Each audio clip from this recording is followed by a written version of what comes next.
great height, there you stood, your hands. Hi, I'm Christina Manka, and welcome to Tell Me Why, the show that delves deep into the motivations that fuel artists' work. Today I've invited singer-songwriter and new novelist Michaela Foster Marsh onto the couch to tell us about her latest project, The Matoki Tree, a novel that follows one family's journey of adoption through race, religion, and even ethnic cleansing. Let's meet Michaela. Tell me why. Michaela's career as a songwriter spans 5 countries and 2 continents. She's been an ambassador at the Angel Awards in Monaco and performed twice at the Cannes Film Festival. She's worked in Toronto, New York, and Atlanta. And her music can be heard on the hit show Dawson's Creek, as well as in numerous films. Meanwhile, her journey as a novelist is just beginning. So, hi Michaela, how are you? Welcome. Thank you. Thanks for having me on the show. Glad to have you here. You've made a very successful career as a singer-songwriter. Why the jump into this new medium? Why novelist at this stage in the game? I think the book has been haunting me for probably about 10 years. I think I've always wanted to write the book, but I just had to kind of, I guess, find the right time to sort of start it and free myself up, because it was a huge undertaking. One can only imagine, yeah. And it's taken almost 3 years to complete the book. So I guess I was just waiting for the time when I just put everything else aside and focused on it, because it became a bit of an obsession, I have to say. Right, so it's like the old saying, what's for you can't get past you. Absolutely, this didn't get past me. No, it certainly didn't. It certainly didn't. So now, this leap into the publishing industry from the music industry, do you feel like you're starting from scratch again, starting at the bottom, or are there some similarities that make a certain comfort built in? I think that more and more there's more similarities with authors and musicians. I think that gone are the days where the author sits at home and creates this book and then the public doesn't see them. Right. I think that more and more they have to be out there, being seen at events, do events, much the way we would do concerts. Right. And also use the internet in order to promote themselves. Right. So to that extent, perhaps I'm more comfortable. As a performer, you're used to this sort of thing. I'm used to the media and that kind of a thing. Right. But, proving yourself as an author as opposed to a songwriter, it's 2 different mediums. Right, right. And from that point of view, I'm starting from scratch. Okay. So, you mentioned that you've had this entry into film and television, writing theme songs and maybe some musical scores, and that it's helped you with character development and pace. Can you tell us a little bit about how writing that type of music has led you to being able to write a novel? I think, you get a film script and somebody says, or, we would like you to have a theme, we would like you to make the theme song for this. So you have to really analyse the script. I see. You pull it to pieces and you have to find what are the common threads here, what is the basic theme of not the book, the film. Right. So I've had to kind of do that and then do a massive editing job and encapsulate that film an hour and a half into 3 minutes. So I guess just going through that process, you learn almost by osmosis. You just kind of take in, what the main themes are, the main things about the character, so you can develop a song from there. That makes sense, and that leads the listener on a journey even in the beginning of the movie. Totally. Mommy's here, you are of the night, dear. Mommy's here, Mommy's here. Layla, Layla, frightened for your life, dear. Mommy's here, Mommy's here. Guilty little child, dear. Mommy's here, Mommy's here. Layla, Layla. And, there is an argument that says that you could have cut an album. You could have cut an album that told this story with different songs, and there could have been a progression. So what is it about writing a novel? What can't be said through music that can be said in a novel? So much more scope. You're forever, you edit in a book, yes, but when you get a song, I can start with 10 pages. Right. And then I have to kind of edit down until I get this, 3-minute song, and you've got a couple of verses and a chorus that runs through it. Whereas with a novel, I've got so much more room. I basically just want to write. I've got lots more to say than can be said in 3 minutes in a song. So I felt that an album I couldn't do it justice. I had much more imagination and energy that wanted to come out on the page. Much more to say. Yeah, and the song is limiting.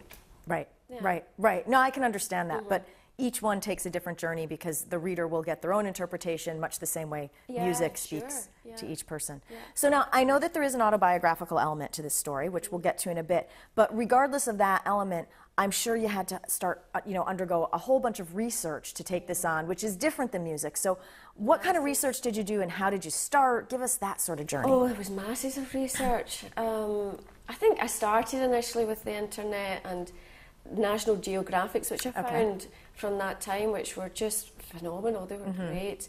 And what is the time Well, it starts in 1976. Okay. So, during Idi Amin's reign in Uganda.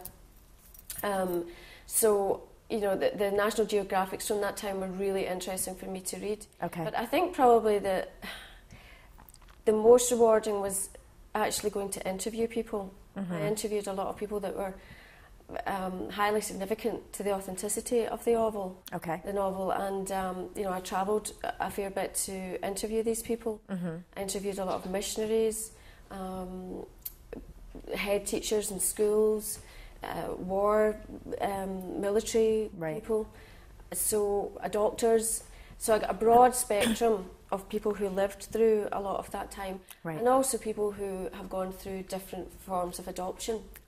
And having their own stories, because I didn't want it just to simply come from just be your story. You want it more universal. Absolutely. And when it came to Uganda, I knew nothing about Uganda. I mean, I grew up with a brother who was adopted, who was Ugandan, but we knew. But he was Scottish. He was Scottish. He was buried with his ranger scarf. He wore a kilt, and he was as Scottish could be. But at the same time, he was Ugandan, and I really wanted to find out as much as I could. So then why a fictional novel rather than a documentary or, something like this? Because a lot of this is so much your family's story as well. Well, I wanted to be able to use my imagination. And, I mean, the story started, I guess, very loosely based on Frankie's mother, who gave him up for adoption and returned to Uganda, and that was really the start of it. And I have no idea what Frankie's mother was like. We have very limited records. Adoption at that time was so closed. Absolutely. We know that she did not want to give up her child for adoption, but she had to. And she returned to Uganda, and I guess when I didn't know her, I didn't know anything about her, I had to invent her, and I could make her anything that I wanted her to be. So that had to be fun in a way for you. That was fun, and she's the heroine of the story, and she's an exotic beauty, and I could do whatever. Now, do you think your brother would have liked the heroine you invented? I hope so. I hope so. I hope he's happy.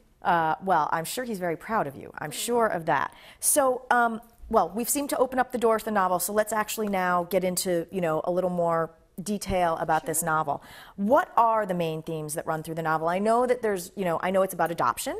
I know that it's about, race. We've sort of established that, and religion, and, Uganda with Idi Amin, ethnic cleansing. So what are the main themes that you wanted? I think you've got them. Good. Religion, race, adoption, war, at least as a backdrop. The war is there, and that's the main theme, and also love. And betrayal. Betrayal is a big theme in it as well. And tell us a little bit about the main characters and their motivations. I know that some are based on, some of your family members, so who are they? Introduce us. I know you don't want to give everything away, but the main characters and, what's their main motivation, that kind of thing. I think all their motivation is love. Maybe misguided, but certainly I think if you strip it down, each character is motivated by what they feel is love.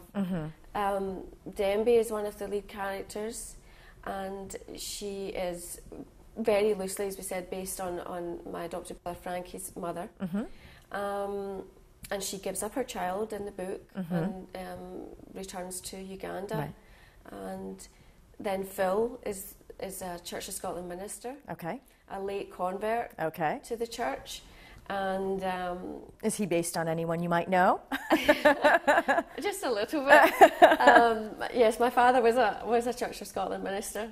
So yes. So you have experience in this. I do, and I was a daughter of the man, so there's that has been brought into it, for sure. I had a very colourful liberal upbringing within that, you know, church, if you like, church religion. Whereas Denby, the character, is a very strict religious fundamentalist, her father. Okay. So there is a dichotomy there in the upbringing. But so she falls in love with a married man who is this minister-to-be, and she has a child to him, and cannot possibly return to Uganda with an illegitimate child. Okay. Because her father is a minister. Right. A pastor, and at that time... At that time, still today, it would be terribly shameful for the family, but as you can imagine in the 60s, you know, for somebody like that to have had a child out of wedlock would have been terribly shameful. Because we're socialized today where it's fine, you know, children out of single mothers, that's fine, but Absolutely. You're right, way back then, you know, we need to put on our... And still in Africa today, but then, and I guess worse so for her being from a religious family. Right, yes. You know, it would have been a terrible shame for the family, and she perhaps might have even been murdered. You know, it would have been that terrible for her. So she obviously very reluctantly gave up her son. So in the book there is that common thread. But the affair with the minister, well, that's fictional. Yeah. And she sets off back to Uganda, and of course, her child is a character in the book. Of course. Alfie. Based on your brother. Yeah, I guess. Which is nice. Nice testament to him. I guess, you know, he's pretty loosely based, but he's pretty much Frankie to some extent. And then we've got Maggie, who is Phil's naive wife, who's kind of hoodwinked, I guess, into adopting this child, this really love child from Denby, who is now back in Africa. But he cannot bear to see his child be put into the system because he had been adopted himself. So he does everything in his power to manipulate the situation so that he can actually adopt his own child into the family. So you've got a Church of Scotland minister basically who adopts his own child without anybody knowing. That you know, makes for an exciting plot. I hope so. Plenty of twists and turns in that plot. Yeah, I certainly hope so. Yeah, and now we know why it's based in Uganda. We know that it is based in Uganda, but does the novel take a definite political stance, or is it, you know, was that one of your motivations, that you wanted to put forth a statement? No, it wasn't a motivation, that's for sure. I mean, that all kind of came about. It just sort of snowballed. I mean, that's, I guess, what creativity is like. You sort of start with this idea, and then the next thing you know, you've got this whole, I mean, the book starts to tell you where it wants to go. And so the Uganda, the Idi Amin, it was more, I guess I use it as a backdrop, really. War can bring out the best and the worst in people. And I guess it was a good backdrop to have because it shows people up against a huge struggle. And it brings out, I hope, the best. You see the worst of people, but you also see the best of people. So it wasn't so much that I was out to sort of set the world straight about, you know, Africa or Uganda, Idi Amin, and the absolute atrocities that have taken place there. It was more that it just is used as a backdrop. As a backdrop, because you know the things that Idi Amin is known for, the things that Idi Amin is known for, you know, like human rights abuse and ethnic persecution, that type of thing. As you know, Westerners, we're very lucky. We're not generally put, you know, in the path of that. That's not really part of our lives. But you're saying that you just use this backdrop of war, and that the themes are really more universal. They're not really about that. The themes are universal, and I mean, you know, you've used a lot of adjectives there that could actually describe still what's going on today in lots of parts of the world. Sadly, you know, that what happened there is still going on to some extent. In many countries, we're seeing it every day. The despots, you know, and we're witnessing a lot of that.